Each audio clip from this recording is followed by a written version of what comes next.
Hello, my name is Tara Folks and I'm from the UK Hypnosis Convention 2019 team. Today I am joined by the fabulous Barry Thain, who is talking, he's giving two talks at the UK Hypnosis Convention this year. He is speaking on Saturday and Sunday at 1:45 p.m. On Saturday, he is talking about looking at patient-centric therapy in relation to pain. And on Sunday, he's conducting a group clinical hypnotherapy supervision session. Put my teeth in. So on Saturday, he will be looking at pain and he will be outlining the differences between symptom-centric, device-centric and patient-centric therapy before looking at pain, essentially. And on the Sunday, he will be looking at a group supervision session, and he will be taking questions and specific comments in relation to that. And I'll give you the email address at the end, and we'll pop it in the comments below. So Barry has 25 years experience working as a hypnotherapist and 8 years within the NHS. So welcome, Barry. Hello, Tara. Hello, good afternoon. So your first session on Saturday is around in relation to pain, and obviously this is quite a hot topic at the moment. There's been a lot of media coverage in relation to this because of the overprescription of painkilling drugs. And so can you tell us a little bit more about this from your point of view? I think you mentioned earlier on symptom-centric, device-centric, patient-centric therapy. When I was first invited to present this year, the hypno community had been alive for a couple of years with all sorts of stuff to do with various protocols relating to the treatment of chronic and acute pain. And they were very popular at the time. This was really before the opioid crisis kicked off in the UK. So my deciding to have the session this way wasn't really anything to do with opioids at all. It was about the fact that a lot of therapists buy a protocol, so that when somebody comes along with osteoarthritis pain or chronic backache or whatever, they have a routine they can go through. They do the same routine for everybody that comes along, more or less, and that's okay. But that's kind of device-centric therapy, and I don't do that. I'm a patient-centric therapist, so I treat the person, not the problem, and it was my intention, or it is my intention, to discuss some of the cases where I've treated people for particular forms of pain, sometimes very severe forms of pain, in different ways, but in ways where I may have treated one person this way. I'm never going to treat anybody else like it again. So really the purpose of the speech is to say, yes, device-centric therapy can be great. And I understand why trainers want to sell products and all of that, but it isn't always maybe sometimes it's not always necessarily going to be the best way to treat the patient. And I think as therapists, we are capable of doing more than that. I think we're capable of treating patients on their individual merits. The last new inquiry I got this morning was from a dad for his 10-year-old son. And the father started off by saying that the boy has a fear of death. But it's a fear of death as a consequence of getting ill. So he has a fear of germs and diseases. And therefore he's got a fear of spiders, but not because they're creepy crawlies or whatever in the UK, but because he thinks that they might kill him. And that's developed into, it sounds a bit like a sort of delusional psychosis where he believes he's got colonies of insects on or beneath his skin. And because of all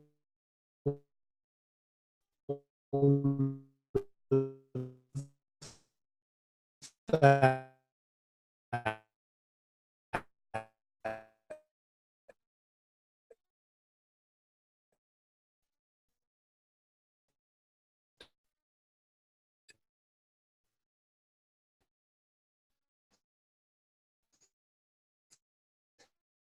no,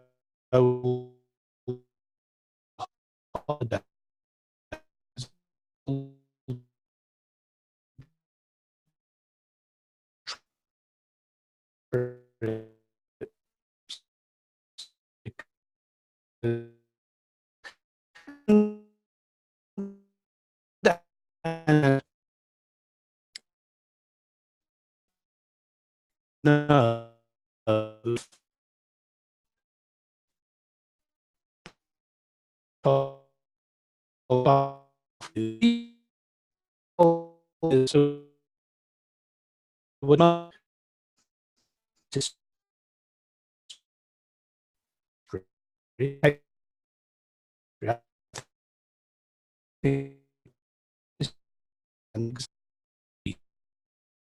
not comes that eating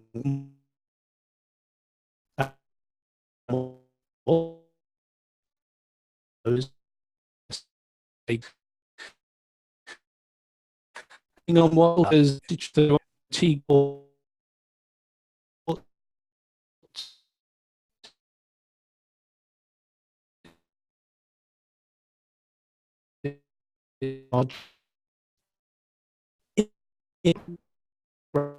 right, it's a hypno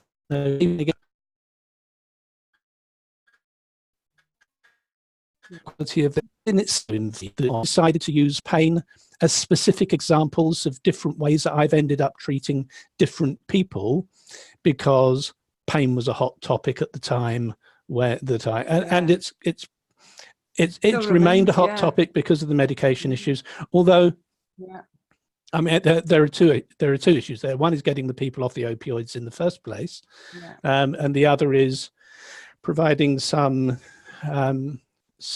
less medicinal treatment for people who are suffering acute or chronic pain. Anyway, that's that. But that, as you say, that's the difficulty, is because people are suffering with pain every day, and the traditional method of going to the doctor and getting the prescription is the difficulty. So you are working with the NHS. So can you tell us a little bit more about your work with the NHS? I don't work directly with them at the moment in the way that I did between 2003 and 2011. I see. Where I was, where I had dog tags. I worked with the occupational health department at Kingston Hospital. As a hypnotherapist? As a clinical hypnotist. Right. And it came about because I had some sort of tummy upset. And I ended up having an ultrasound, and the radiographer was wiping the goop off of my belly after this ultrasound. And she said, "What do you do?" And so I told her I was a clinical hypnotist. And she started talking about their occupational health department, which did things like hoppy ear candling and batch flowers. I may have got the pronunciation wrong. Indian head massage for the staff. And I said, "Well, have you got a hypnotherapist?" And she said, "I don't think so." And I thought, well, you have now. and I went around to the occupational health department and said, when I found where it was, and I said, "Hello, I'm your new hypnotherapist," kind of. And they said, "Oh, well, there's nobody here to talk to you at the moment. Put something in the post, we'll get back to you." Okay. And I thought, okay, well, I'm never going to hear from that again. I did put something in the post, and they phoned up and said, "Come and see us, tell us what you want to do." So I went in, saw the people in occupational health. And prior to that, I used to do a thing at my local, when I very first started off 25 years ago, I used to do a thing at the GP surgery on a Tuesday afternoon at 2:00, which was group hypnotherapy. It was no names, no pack drill. I had a word with the GP there. I was sitting in the waiting room with my son at the time, waiting to see the doctor on son's behalf, and realized that there were an awful lot of people in the waiting room who were just there because it gave them something to do. Right. Like mums and pensioners and whatever. It got them out of the house. They would have a chat with the practice manager, gossip about what was going on in the area, and then take up, the allotted 9 minutes of the GP's time or whatever it was. And so when I went in to see the GP, I said, look, you've got all these people who are just here really for the placebo effect as much as anything else. I said, what about I come along, one day a week in an afternoon, and I'll do a group hypnotherapy, no names, no pack drill, people just turn up, sit there, and then go away. And then when people come to waste 9 minutes of your time, your pressure, you can say, okay, look, I can give you 9 minutes of my time, but you can come and see this bloke on a Tuesday afternoon. You get a whole hour. So that was my pitch. Anyway, so I did that for ages and ages. And then they didn't have a spare room anymore. So I wasn't doing group hypnotherapy. So I suggested that to the occupational health department at Kingston Hospital. I'll come in once a month on a Tuesday evening at 5:00 or whatever, and do just it doesn't matter why people are there. I'll do a group hypnotherapy thing. So it started off, and in 2003, they were going to put some publicity out about it. So what do you want to call it? And I said, well, call it group hypnotherapy and ego strengthening. And they thought saying anything hypno was too way out there, and nobody would understand what ego strengthening was. So we ended up calling it, I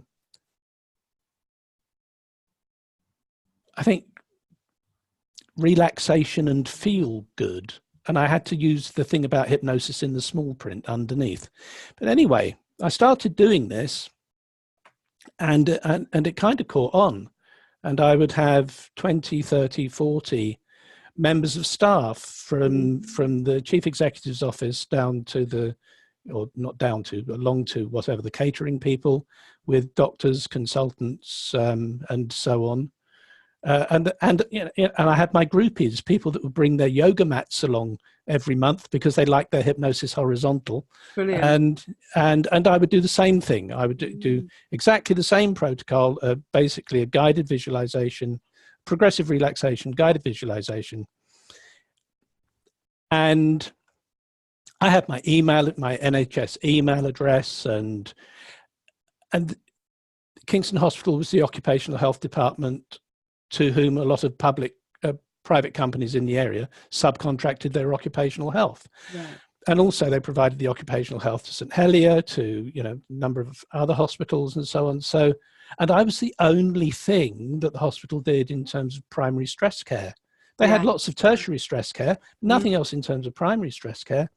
And it kind of became a big thing in the hospital. And then I got asked to give a lecture or speech at their postgraduate medical school. So I did, and I had 200 doctors, GPs, and whatever, 200 really suspicious, cynical doctors, medical professionals waiting to tear me apart. I mean, this is 2004 we're talking about. But there's a piece of fairly decent research by Montgomery et al. Called Hypnosis as an Adjunctive Therapy in Surgery. And it has this lovely line, if I can get it the right way around, which says that, because they looked at, it was a study of the use of hypnosis preoperatively, perioperatively, and postoperatively. And it has this line which said that patients, 95% of patients in the hypnosis groups had better outcomes than patients in the control groups. Yeah. So this was the days before overhead project. Well, we had overhead projectors, not the sort of straight from PowerPoint things. So as an acetate, yes, I had a big acetate up on the wall. I said, if there was something that gave 95% of your patients better outcomes, you'd want to know about it, wouldn't you? Yeah. And they all thought, well, actually, yes, we would. And then after that, because I think doctors were the last people to give up fax machines, I used to get, at the end of the thing, I had a queue of doctors saying, can we have your leaflets, please? And I'd get faxes from GPs in the area saying, can you send us more of your leaflets, please? Wow. Which is just amazing. And I had consultants, I had dermatology consultants sending me patients to treat for hyperhidrosis and all sorts. Neurology department sent me a guy with recovering from brain hemorrhage, subcutaneous intraventricular brain hemorrhage. And it was just, I never charged. Right. Because it was just such wonderful marketing. Yeah. So I got 40% of my footfall from with doctors saying, the GPs, I don't know what it is with the water in Surbiton, but it obviously makes people anxious because the GPs would, bless them, they still do. They get patients come in for their anxiolytics and whatever, and lovely people that they are, they say, because they know me now, they say, look, we can repeat the prescription and that'll go on masking the symptoms. But if you give this bloke Barry Thain a call, you'll have to pay him, and it might not work, but we've sent a lot of other people there who we're not medicating anymore because they're not anxious. So it's up to you if you want to try it. And that's really been the basis of my career. That relationship with mainstream medicine, and I carried on doing that all the way through until 2011, when I really couldn't commercially give it the time anymore. Yeah. But by that stage, attitudes had changed so much that they still do. There's a mental health awareness day and an occupational health open day, and people would have their stands. They're doing blood pressure tests and glucose tests for diabetes and whatever else, doing all that sort of thing. And I used to take one of the side rooms in the education centre and do speed hypno. Cool. And by that stage, I was sending out group emails across the whole of the hospital group, advertising these 20-minute speed hypno sessions. And I'd kick off at 9 o'clock in the morning. Was this groups? No, individuals. Individuals. And do 5 minutes of what do you want, 10 minutes of doing it, 5 minutes of making sure that everything was all right again. These little 20-minute sessions. 1, 2, 3 in an hour, 1, 2, 3. And I start at 9 o'clock in the morning. At 3 o'clock in the afternoon, I treated 18 people, from all sorts of levels within. Yeah.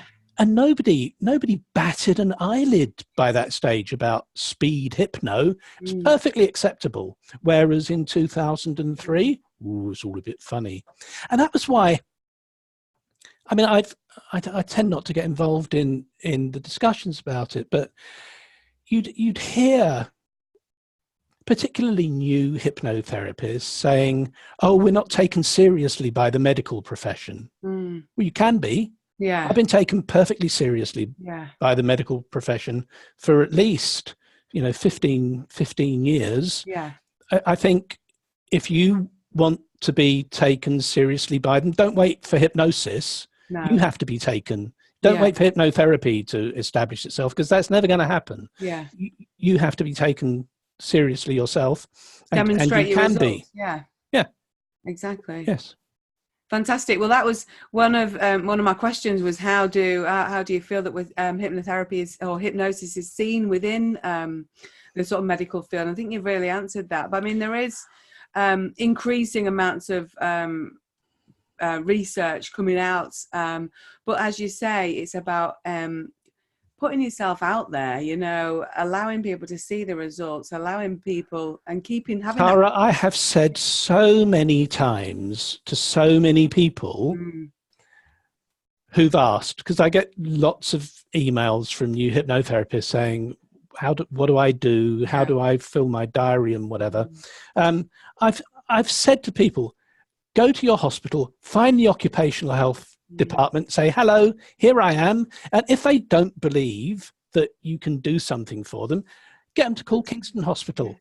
Yeah. You know, the template is there. The template exists. So go down to your hospital, find the occupational health department, and talk to them. And you know what? I don't know of a single person who's ever done it. Yeah. Exactly. I must have given that advice to 200 people, and I don't know a single one who has ever gone to their hospital to find their occupational health department. You know, and it's a fantastic bit of advice. And if anybody has done that, then they need to come and see Barry at the UK Hypnosis Convention and let him know how they've got on, because it's a fantastic piece of advice that, as you say, for people to start to get their practices up and running for new hypnotherapists and to develop those links, because this is what it's all about, isn't it? It's about developing links, developing relationships and that trust so that people know that they can refer to you. And the thing is with hypnosis that we can treat a whole raft of concerns and issues that they can almost refer anybody onto you to. Can I nitpick about the semantics? I don't get patients referred to me. Yeah. I get recommended to patients. Yeah. Referral has a particular meaning in, you know, from GPs to consultants and whatever. That's not what's happening here. Yeah. But the GPs and the consultants, they know who I am. They know what I do.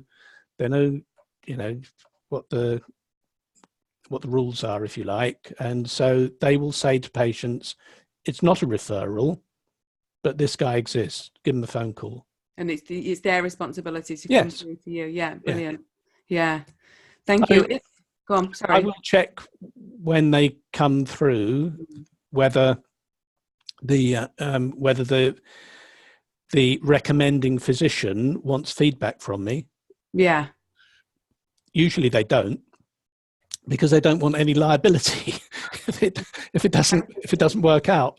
But I will check that. The only other thing that I do specifically as relating to GPs is I still do 2 pro bono sessions a week.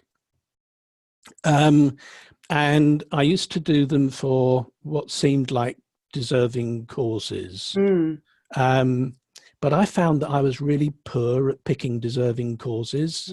I treated a lady for globus hystericus, a little old lady, a pensioner, who was dying because she couldn't eat or drink anything really. And she was a lovely, sweet pensioner, sort of Miss Marple type. And it was beneath her dignity not to pay me. Yeah. So at the end of the session, she'd give me a little envelope with Barry on the front, and there'd be a £10 note in it, or £15. Yeah.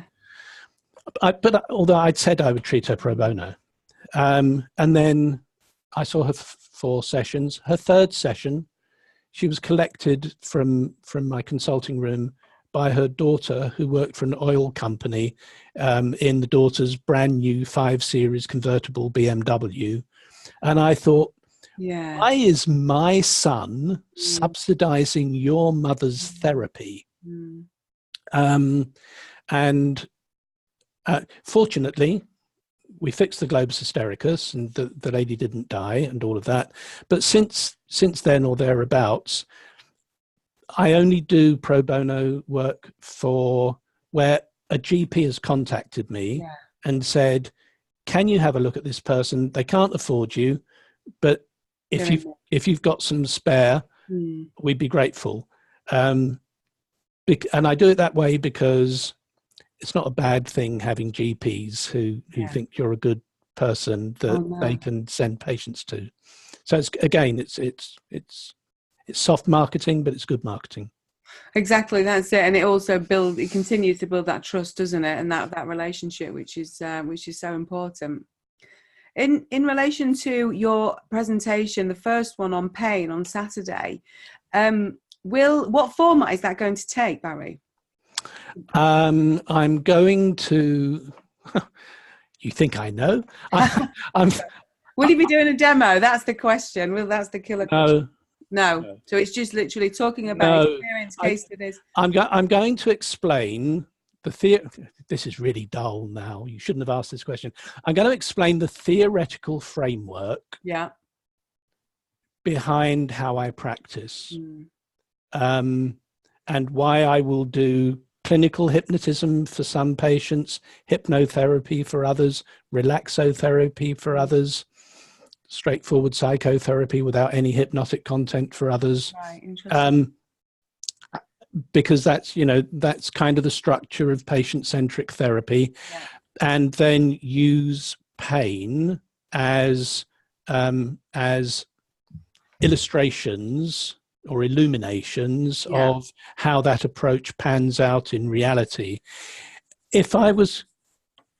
I'm sure there will be lots of demonstrations, but I don't hypnotize people if I haven't taken a case history from them. And my case histories take about 45 minutes. And then I think therapy isn't necessarily a one-hit thing. No. I don't think you can. So if somebody comes to see me in the session and says they're suffering peritonitis pain, and I do a cut down case history. So, well, that's not that's not good therapy. I do a cut down case history. A rapid induction, some cut price.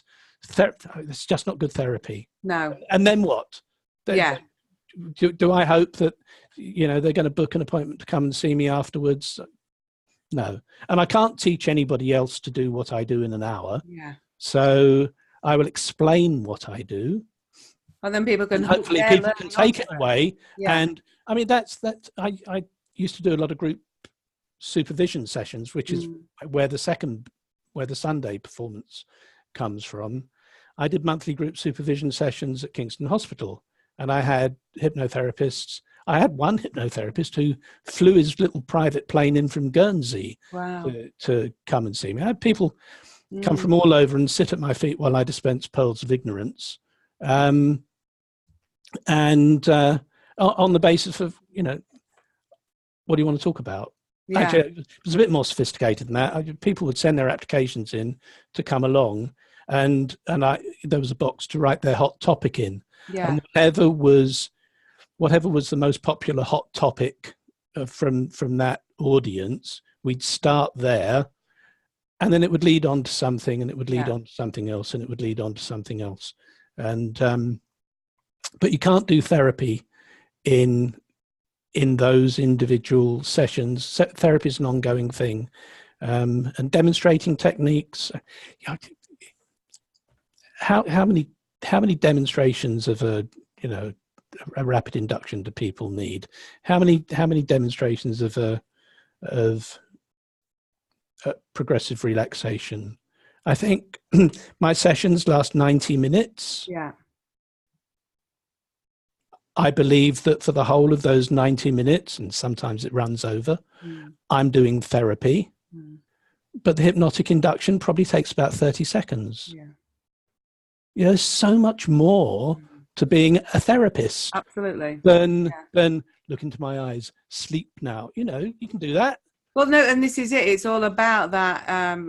We can't come in and wave a magic wand. It's about that collaboration. It's about the working together. It's about helping people understand what it is and where their focus is and why that they're and also, I mean, as important as anything else, I think, is why it doesn't work sometimes. I think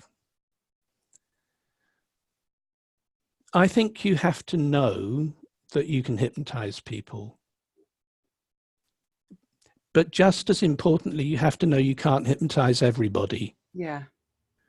And for me, at least, the worst thing I can do is have a really deserving patient in front of me and I can't hypnotize them. So I try too hard. I think, come on, you've got to get hypnotized now. Because that's just throwing everything that isn't going to work. I don't know why. For me, that isn't going to work. So I have to know, I know I can hypnotize people. I've been doing it for I know I can hypnotize, but also I know I can't hypnotize everybody. Yeah. And sometimes it isn't going to work. And I hate it when it doesn't work. Yeah. I hate it.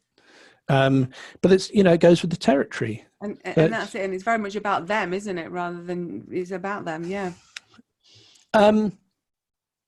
Ultimately, yes. I mean, it's one of the reasons why I don't do free introductory sessions. I know they're popular with a lot of people, although a lot of people seem to have DNAs with free introductory sessions. But I don't see, if I'm not charging for a session, I'm paying for it. Yeah, absolutely. Either the patient pays for it or I do. And I don't see why I should pay for a session so that somebody else can find out whether they're a good hypnotist or not. I don't need to find out if I can do hypnotism. I don't need to find out if I can treat a wide range of people for a mind-boggling range of different and peculiar issues. Yeah. Saying to somebody earlier today, you get to a point where you think, I've seen it all now. And then the next one walks through the door and you think, no, I've seen it all. Well, there's a challenge there in saying that, isn't there, Barry? You never know. Over 25, I don't know how long you've been in practice, but over 25 years, you see an awful lot of interesting people with an awful lot of interesting stories. And to an extent, I think have you ever seen people talking about the sort of warm-up routines they go through to treat patients? Some people have these elaborate therapists. I mean, they have these elaborate rituals that they go through, whether it's, meditating or doing exercises or whatever it might be, to get themselves in the right, in the right state to do what they're going to do, great. I'm sure it works for them. I find it completely bizarre. And I think, not that I do it myself, but I think you should have one window in your house or your consulting room that has a net curtain on it. And to get ready for treating patients, you want to go and pull the net curtain aside and peer through the net curtain to see what's going on. I think we have to be endlessly curious about and fascinated by our patients. And for the time the patient's in my consulting room, their health and their well-being, they're the most important person in the world for me. Not my wife, not my son. It's not going to last. When they leave, they won't be anymore. But while they're there, they're the most important person in the world for me, and their health and their well-being is my number one priority. And I think that's why I can't just say, oh, right, well, it's smoking, is it? Where's the script? Yeah. That's it. It's that genuine interest in the person that you've got in front of you, the client, what it is that's causing their difficulties, and people are interesting. I mean, admittedly, sometimes we hear stories that you wish you hadn't heard, and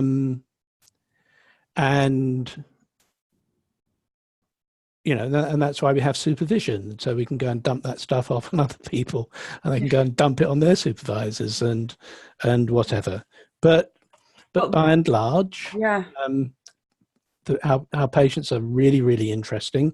Sometimes, quite often, we give them a chance at a better life. And I can, hand on heart, say that I've seen on my couch in my consulting room as close to magic and miracles as I think anyone is ever going to see in real life. And that's That's kind of amazing. And then sometimes it doesn't work, and that's awful. But there you go. But it is amazing, isn't it? And that's it. And like you say, in relation to, sometimes we do have really difficult cases. Sometimes we do hear stories that we didn't want to hear. But like you say about having that supervision, and you will be doing supervision on the Sunday. So do you have a particular hot topic that you're going to be looking at, or No. Right. No. It may sound horribly arrogant, but I've been doing this for 25 years, and it may be that somebody sticks their hand up and I say, okay, what do you want to talk about? And they come up with something and I have no idea. I've got nothing to say on the subject. In which case I'll say, sorry, not my area of expertise. Next.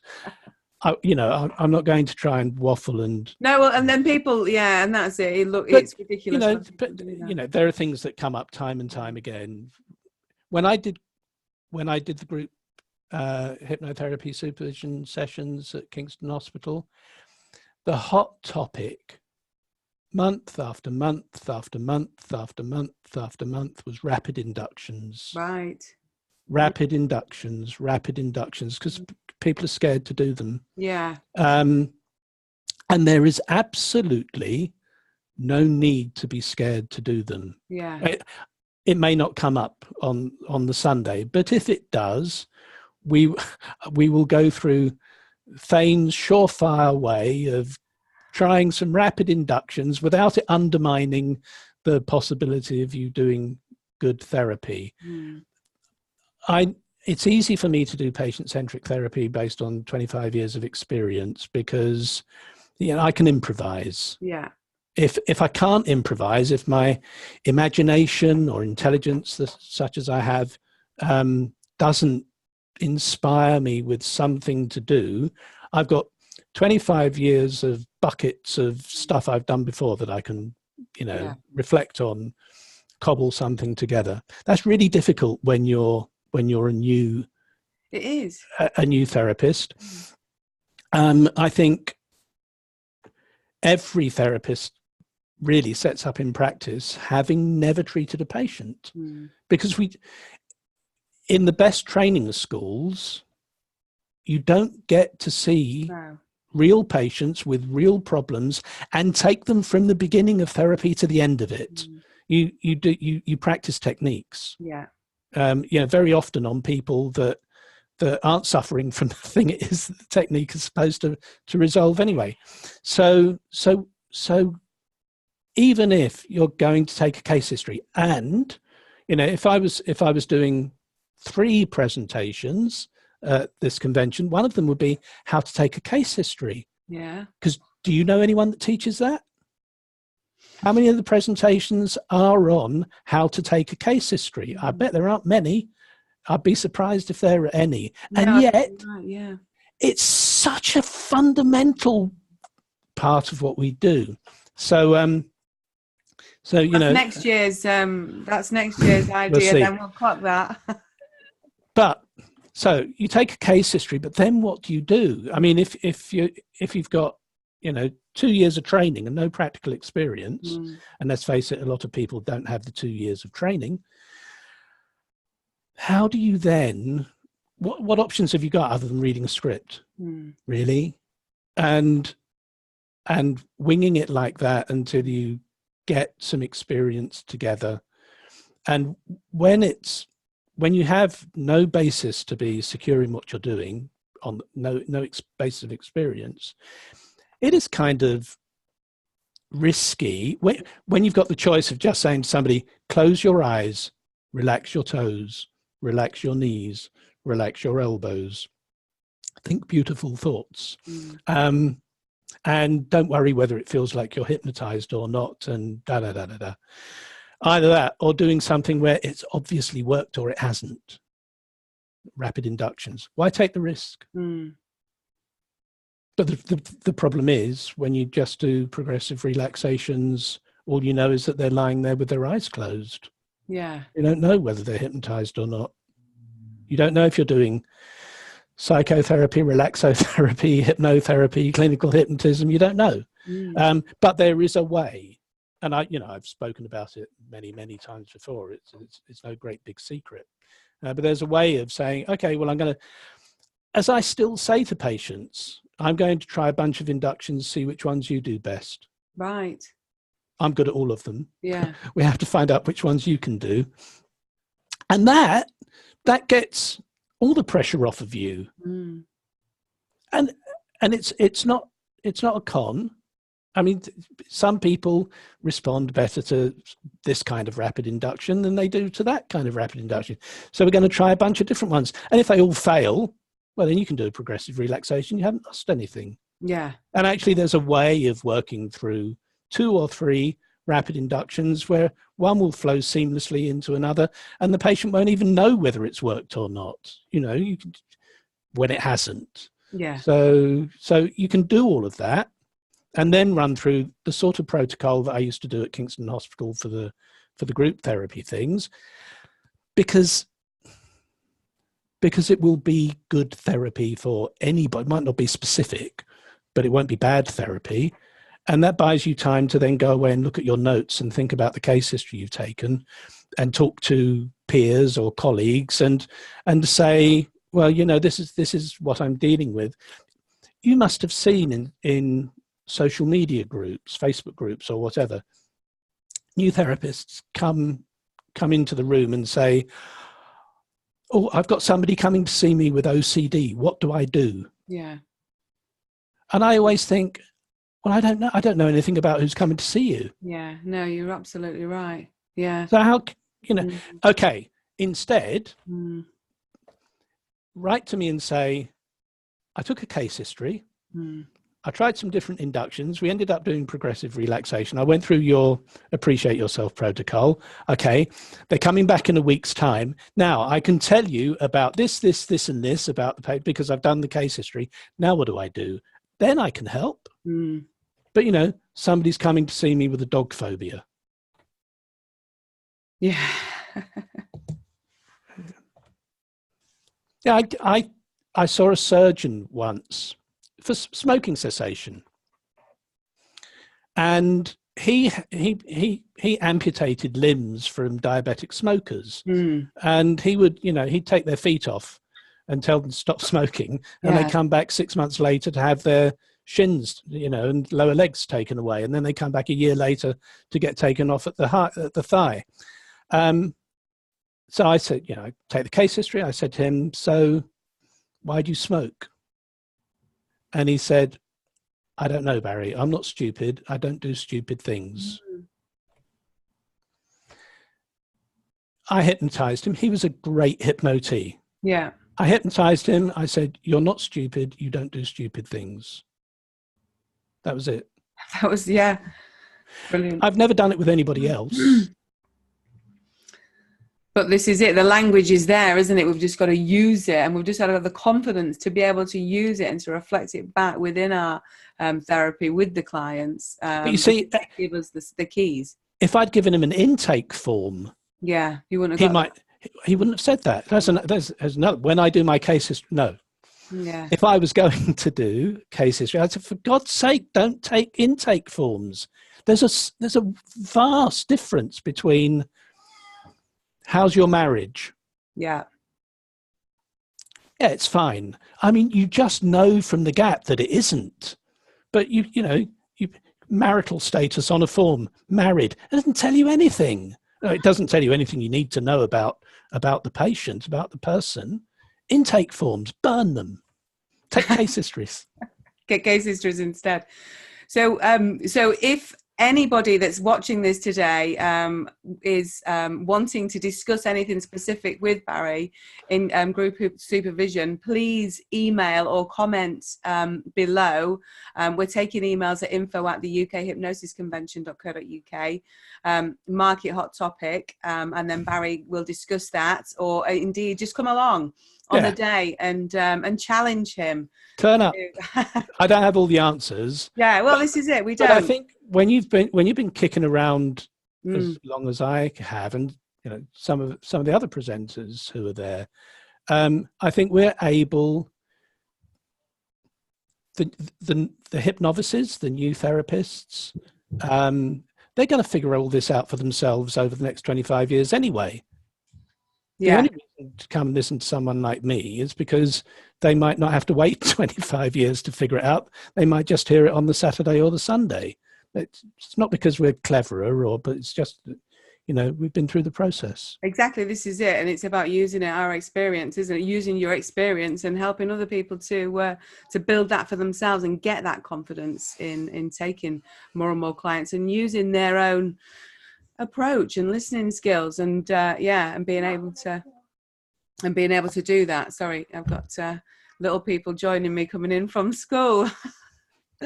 Cool. So shall I leave you to get on with them? Do you think that would be a good idea? Well, at least they've not stormed in like like they did on that BBC News report the other year. I don't know if you remember seeing that, but so Barry will be talking on Saturday and Sunday at 1:45. Saturday is about pain. Sunday is a group supervision session. If you would like to come and see him, tickets are still available at the UK Hypnosis Convention.co.uk. Thank you very much for joining me today, Barry. It's been a pleasure speaking to you, and I look forward to seeing you at the UK Hypnosis Convention in November. You're welcome, Tara. Have a great weekend. And you as well. Thank you. Bye-bye. Bye-bye. I've stopped. So just before we're going to be sharing that, so if you can look out for it, and then we'll oh, hang on, it's